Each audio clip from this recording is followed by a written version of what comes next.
I've been asked many times, how in the hell can this happen on a group ride? Hopefully some of your questions will be answered as you watch this video. And I'm all alone. So I'm going to head back through these creeks and things and hoping no crocs get me.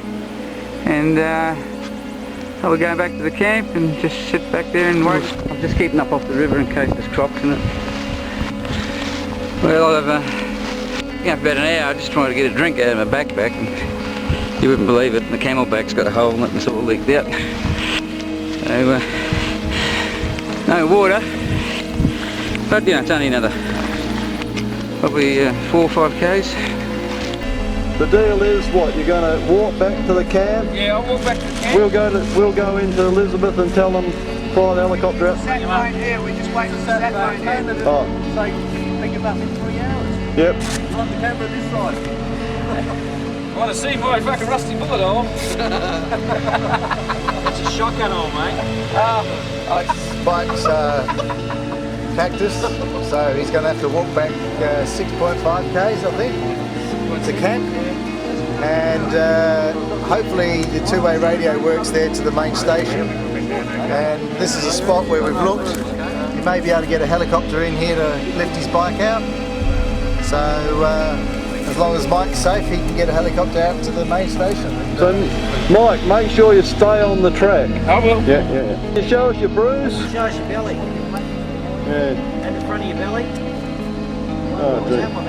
Bullet holes everywhere. It ended up taking a week to get the police helicopter to get Mike out of the camp, and Mike's bike was left on the track, 180 kilometres from Mount Elizabeth Station.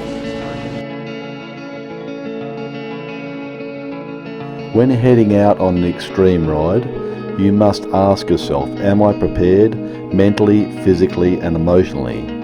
And is my motorcycle correctly maintained and prepared? I'm now part of the team and we must look after each other. And with this capable team, we can conquer anything. As we had planned, we are now heading out on a compass heading into the unknown. There are no tracks to follow. At first, although a little swampy, the going is pretty easy. As almost half the team spent the night partying last night, they haven't made it to the rendezvous point, and as a consequence won't be travelling with us on this very difficult crossing. As we ventured deeper into the bush, the grass grew longer and drier. The dreaded threat of a bushfire haunted us all. We all knew that if a fire started, we simply could not outrun it. We would be in very serious trouble, particularly as most of us were carrying at least 30 litres of fuel each. Unfortunately, due to some intense navigational requirements, I failed to get much video of the area we rode through here.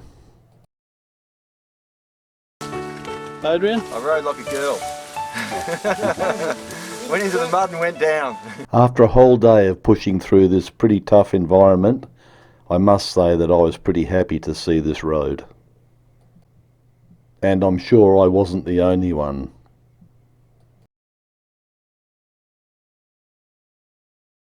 The first 2 days, 3 days, has been magnificent because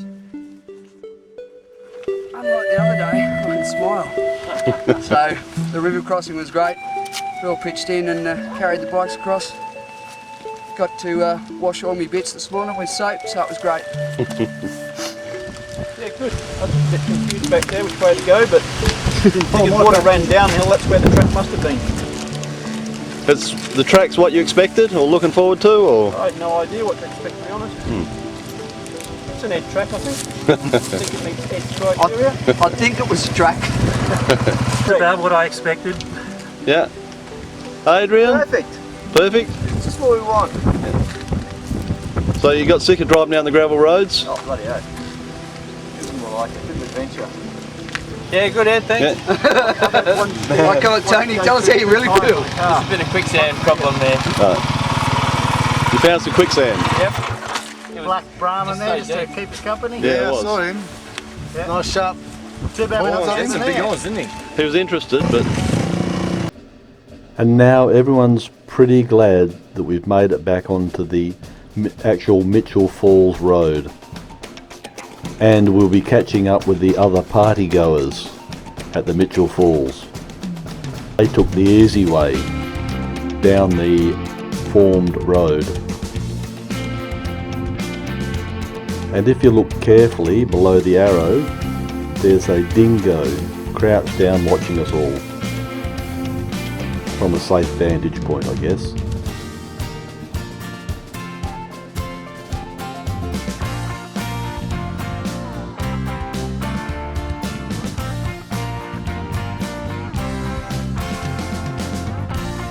As the two sweeps made it onto the gravel road towards the Mitchell Falls, Martin was so thrilled that he and his two-stroke had made the distance, he got off and kissed the ground. No sooner did we make the gravel track to the Mitchell Falls, disaster struck. Sean's new KTM 450 and all of his camping gear burnt completely and set some of the bush on fire. Luckily, Sean was uninjured. We're all fully loaded and unable to even help Sean get into the Mitchell Falls camping area.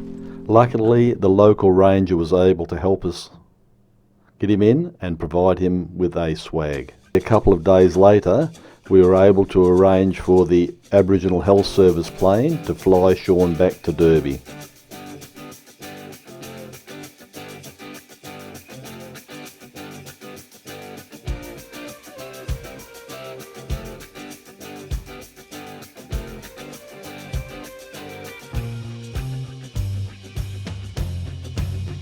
When we made it to the Mitchell Falls campsite, everyone was exhausted.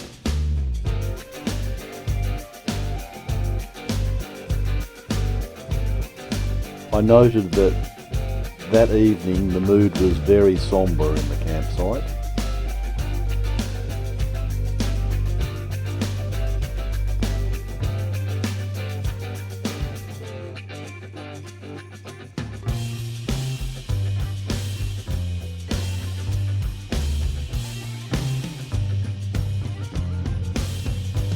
Now all recovered, the enthusiastic fishermen headed for the coast to catch some fish.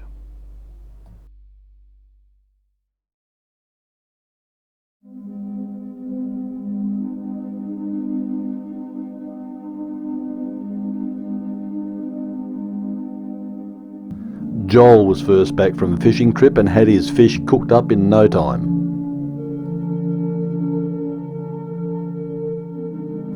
And then it was a quick helicopter flight over the mighty Mitchell Falls. And we made a very big strategic mistake. We got out of a perfectly good helicopter and elected to walk back the 6 kilometres back to the campsite, which took us most of the day.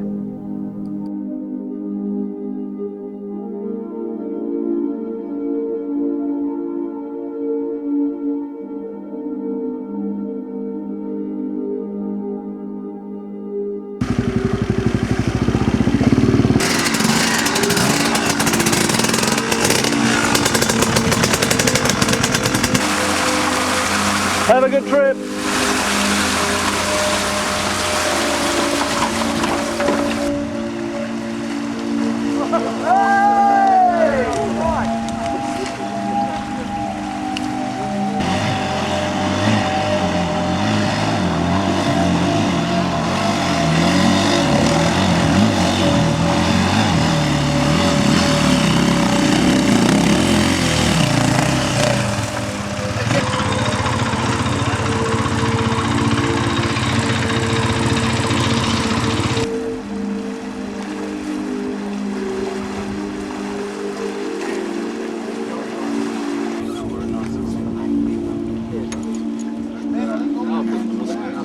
And today we head from the Mitchell Falls out and on the road to Columbaroo.